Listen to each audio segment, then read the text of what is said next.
बढ़ती हुई नजर आ रही है। पीपल्स कॉन्फ्रेंस की भी पब्लिक आउटरीच लगातार बढ़ रही है। किस तरह का आपको फीडबैक पब्लिक आउटरीचेस में मिल रहा है, उसके बारे में जानना चाहिए। देखिए, पॉलिटिक्स एक रियलिटी है, ये बहता हुआ पानी है, बहते हुए पानी को कोई रोक नहीं सकता। तो मुझे लगता है कि बहुत अच्छी बात है, लोग बाहर आ रहे हैं, लोग बात करें। मुझे लगता है लोग बहुत ज़्यादा मिस कर रहे हैं पब्लिक, ये जो गवर्नमेंट है, पॉपुलर गवर्नमेंट को बहुत ज़्यादा मिस कर रहे हैं। बहुत मुश्किलात हैं लोगों की। ऐसा नहीं कि हम बोल रहे हैं कि नहीं, जो ब्यूरोक्रेसी है वो चला नहीं पा रही है, बट एक दस्तूर है डेमोक्रेसी का कि people are more comfortable with the popular government. MLA होता है, सीना ठोक के वोटर आता है, गुस्सा करता है कि साहब आपने ये नहीं किया, आपने वो नहीं किया। शायद वो ऑफिसर के साथ नहीं कर सकता है। तो इसलिए मुझे लगता है काफ़ी मिस कर रहे हैं। एक्टिविटीज के बीच में आरोप प्रत्यारोप देखने को मिलता है। पॉलिटिकल पार्टीज एक दूसरे पर निशाना साध रहे हैं और खासतौर से मेन स्ट्रीम पार्टीज कश्मीर की, उमर अब्दुल्ला की अगर बात करें, लगातार निशाने साध रहे हैं। कई सारी main stream political parties Kashmir की, जिसमें आपके भी एक पार्टी आती है, उन पर भी निशाने साधे जा रहे हैं लगातार। और सबसे बड़ी बात, उन्होंने पिछले दिनों में स्टेटमेंट में बताया कि कुछ ही पॉलिटिकल पार्टीज हैं जिनके लिए कश्मीर के अंदर काम करवाया जा रहा है, प्रेशर बनाया जा रहा है। किस तरह से रिस्पॉन्ड करते हैं? देखो यार, मैं आपको एक बात बताऊं, जहां तक हमारा पीपल्स कॉन्फ्रेंस का सवाल है, we are a 45-year-old party और हमने जेल मार के बगैर कुछ नहीं देखा है। हमारे वर्कर्स, अगर आपको मैं लिस्ट दिखाऊं, 700 से 800 वर्कर जिनको पीएसए में बंद किया गया, हजारों मर भी गए, मार दिया, गोली से मरे, मार पिटाई हुई, 2 लीडर तो हमारे जेल में मर गए। सो ऐसा नहीं है कि हम कोई एस्टेब्लिशमेंट की पार्टी है। एस्टेब्लिशमेंट की यहाँ 2 पार्टियां हैं, उसमें नेशनल कॉन्फ्रेंस भी एक पार्टी है, पीडीपी है, सबको पता है। एक 2002 में बनी, दूसरी पहले एक नेशनल कॉन्फ्रेंस तो पहले कार्डर बेस्ड पार्टी थी, लेकिन 96 के बाद ये भी एक एस्टेब्लिशमेंट की पार्टी थी। तो हमने हमेशा मार देखी और मैक्सिमम मार हमने एनसी के हाथों देखी। मैक्सिमम मार जो हमें पड़ी है वो एनसी के हाथों पड़ी है। तो मुझे हंसी भी आती है कि जिन लोगों ने 10-10 साल जेल में निकाला, जिन लोगों को मार पड़ी है आज तक, आज जो एस्टेब्लिशमेंट का लाडला वो अब इल्ज़ाम लगा रहा है। सो पीपल्स कॉन्फ्रेंस को क्या कहेंगे? हमने जेल, मेरे फादर ने 10 साल जेल देखा। अब देखिए, परसों मैं देख रहा था, कोई किसी ने मुझे दिखाया वीडियो, बीच में ही लाया कि वो जी उसने कुछ 370 का बोला था। मेरे फादर ने 50 बार वो डिनाई किया। वो 10 साल जेल में रहे, तिहाड़ में रहे, फिर जोधपुर में रहे, वो नजर नहीं आता अंधों को। लेकिन जी 1970 में कहीं हमको जी किसी ने बोला कि आपने ये बयान दिया।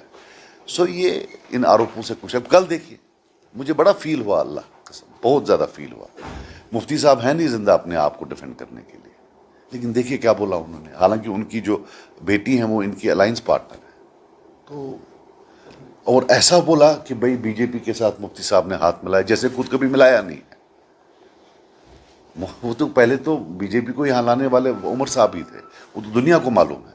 और ये हमारे कश्मीरी में एक बात कहते हैं, टरबाज। उमर साहब अब इंशाल्लाह कश्मीर के सबसे बड़े टरबाज बन रहे हैं। जो अखक टार होना अल्लाह ताला दी उनमें भी। अब नया टार है कि अगर हम होते तो क्या करते। हमने आपको 2010 में देखा है, जब आप बच्चों को मार रहे थे, नौजवान बच्चों को, तो यूनियन होम सेक्रेटरी तय करता था कि कर्फ्यू में रिलैक्सेशन कब होगी। आप नहीं देते थे, आपने सब दे दिया था उधर। हमने ये भी आपका देखा कि जब इंटरनल ऑटोनॉमी का रेजोल्यूशन पास किया, आपका अलायंस था तब बीजेपी के साथ, उन्हें रिजेक्ट किया। आम राय थी दैट प्रॉपर्टी डिमांड्स आप इस्तीफा देंगे, आपने नहीं दिया, यू स्टक टू पावर। सो अब डरबाज बोलते कि अगर हम क्या करते। 370 को पार्लियामेंट ने लिया, पार्लियामेंट में हटाया, उसी पार्लियामेंट में जिसमें जब वो लिया गया इनके जो पार्लियामेंट मेंबर है वो हंस रहे थे तब। None of them did anything. तब अगर हाँ किसी ने कपड़े फाड़े कुछ किया, वो फयाज मीर साहब यहां बैठे, इन्होंने किया। सो वो भी हिस्ट्री याद रखेगी। सो ये बोलना कि नहीं जी अब अगर हम होते तो आप क्या करते, कुछ नहीं करते। आपने 370 की बात की, जब हम लोग पंजाब या फिर फार्मर्स की ओवरऑल बात करें, उन्होंने एक यूनिटी शो की और पिछले कुछ समय से कश्मीर में भी यूनिटी शो करने की बात हो रही है। क्या आपकी पब्लिक आउटरीच मीटिंग्स में आपको किसी तरह का सजेशन पब्लिक की तरफ से आता है कि कश्मीर की पॉलिटिकल पार्टीज को एटलीस्ट 370 पर एक सिंगल प्लेटफॉर्म पकड़ना चाहिए, और अगर ऐसा होता है तो आपका क्या स्टैंड है? देखो यार, मेरी बात सुनो, ये जो ये नया ड्रामा लाया, अब देखो यार, सिंपल स्ट्रेट फॉरवर्ड बात है। You are Kashmiri and you are a Muslim, don't equate yourself with farmers, don't be under any delusions. कोई किसी को परेशानी नहीं है कश्मीरी मुसलमान क्या कह रहा है, आपको गलत ख्याल है। ये जो नया हमने लगाया 370 की डिमांड मर ही नहीं सकती है, याद रखना एक चीज, ये कभी नहीं मरेगी। अगर मैं बोलना बंद कर दूं, उमर साहब बोलना बंद कर दें, ये मरेगी नहीं, ये हमेशा वहां रहेगी। और एक दिन आएगा जो मुझे पूरा यकीन आएगा कि ये खुद आकर लाएंगे, हमारी वकालत की वजह से नहीं। एक ऐसा प्रेशर आ जाएगा कि ये खुद लेकर आएंगे, ये याद रखना मेरी बात। सर जैसा और एक चीज़ आपसे जानना चाहेंगे, रिसेंटली अगर देखा जाए स्टेट को लेके बात की गई थी, रिसेंटली कहा गया था कि डिलिमिटेशन खत्म करने के बाद जो है कश्मीर के अंदर शायद इलेक्शंस होंगे, लेकिन स्टेटहुड तब वापस दिया जाएगा जब यहाँ पे नॉर्मलसी होगी। तो आपको नहीं लगता है कि ये कहीं ना कहीं से वो जो खुद का प्रॉमिस किया गया था, दो स्टेटमेंट्स अलग अलग दिए जा रहे हैं? देखो, don't read too much into statements. कोई एक स्टेटमेंट देता है, कोई स्टेटमेंट देता है दूसरा। स्टेटहुड तो इनको देना है और 370 भी देना है। आप बैठो आराम से, ये खुद लेकर आएंगे इंशाल्लाह, मुझे पूरा यकीन है। ये हमारा हक बनता है, कैसे नहीं देंगे। क्या इंडिविजुअली सजाद साहब इस चीज को कंसीडर करेंगे कि तमाम पॉलिटिकल पार्टीज को एक स्टैंड पर बुलाया जाए 370 को लेकर? मतलब 370 में सबका स्टैंड यही है। देखो, 370 या पार्लियामेंट में मिलेगा या अदालत में मिलेगा, और या सब्जी की दुकान पर तो नहीं मिलेगा, ये याद रखना। Right, you will either get it in the parliament or you will get it in the court. Court में we were the first party जो गए, ये तो अब गए हैं। जब हम जेल में ही थे तब हमारे बाहर थे ये अदनान साहब, इनने जाकर पहले जो पॉलिटिकल पार्टीज में पहले हम गए। We will fight it there. जहाँ तक पार्लियामेंट का सवाल है, we have to convince the party. जब तक ये बीजेपी ये तो नहीं देंगे, इसके बाद देखो क्या करता है अल्लाह, कौन सी पार्टी आएगी। ये तो उम्र पर रहेंगे नहीं। आप पहले पीएचडी के पार्टनर थे, पार्ट थे उसके एस्टैब्लिशमेंट। क्या अभी आप in your future looking back to get into PhD again? नहीं यार, मेरा नहीं बनता है उनके साथ। देखो ना, अभी उमर साहब और मैडम इकट्ठे उनके साथ होती, ये अलग बात है कि मैडम को मजबूरी हो गया इनके साथ बैठना, but should have done it. जो कल किया, उसका अलायंस पार्टनर था, तो उनको गाली देने की क्या जरूरत थी। मैं तो पहले से बोलता था कि उन्हें प्रॉक्सी, मैं तब भी बोलता था कि नहीं, ये दे आर नॉट, ये काबिल भरोसा नहीं है। अब देखिए, वो उनके साथ वो बेचारी उनका काम करती रहती है 24 घंटा। यार देखो, मैं आपको बात बताऊं, ये जैसे आजकल आपने सुना होगा, कभी बोलते हैं वोट डिवीजन, कभी बोलते हैं कुछ। ये जो उमर साहब कल गए इंदरवाल, वहां तो नहीं वोट डिवाइड होगा उसका सरूरी साहब का। डोडा में तो नहीं डिवाइड होगा मजीद वानी साहब का।